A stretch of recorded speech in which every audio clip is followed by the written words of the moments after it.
In this podcast episode, Ben Shapiro delves into the current state of the 2024 election, highlighting the close race between Kamala Harris and Donald Trump.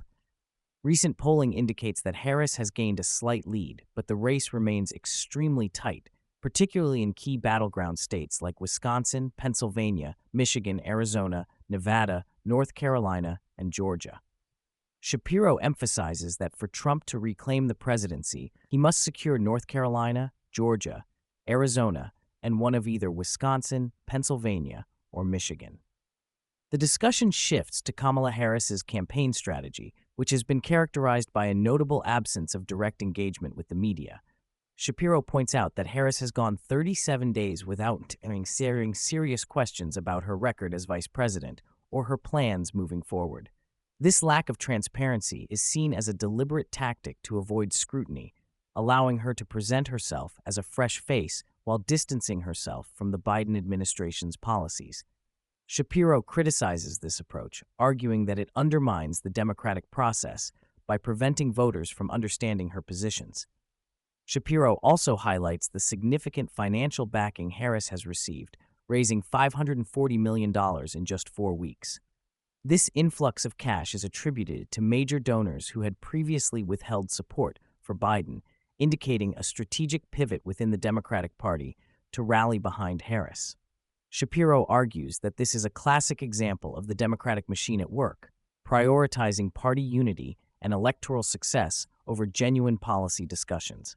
The podcast further explores the media's complicity in Harris's campaign strategy. Shapiro notes that the media has largely refrained from challenging her on her past positions or her role in the Biden administration. Instead, they have focused on portraying her as a unifying figure capable of appealing to moderates and independents. This narrative is contrasted with the Republican Party's more chaotic approach, which Shapiro describes as a bleep show compared to the Democrats' well-oiled machine. Shapiro also discusses the upcoming presidential debates, emphasizing that Harris's campaign is attempting to change the rules to their advantage. They want the microphones to remain hot throughout the debate, allowing for interruptions and real-time fact-checking, which Shapiro believes is a tactic to throw Trump off his game. A significant development in the political landscape is Robert F. Kennedy Jr.'s endorsement of Donald Trump.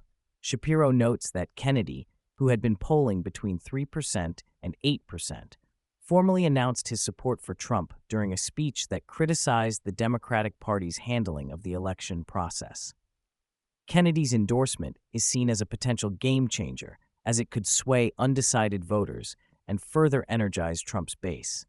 Shapiro highlights Kennedy's critique of the DNC's tactics, which he claims were designed to suppress serious challenges to Biden's candidacy. This endorsement is framed as a significant moment in the campaign, especially given the media's lack of coverage surrounding it. Shapiro argues that if the roles were reversed and a third-party candidate endorsed Harris, it would have dominated the news cycle. As the podcast progresses, Shapiro emphasizes the challenges Trump faces in the upcoming election. Despite Kennedy's endorsement, Trump must navigate a media landscape that is overwhelmingly supportive of Harris. Shapiro points out that the media has largely ignored Biden's absence from the campaign trail, with Biden's schedule showing little activity.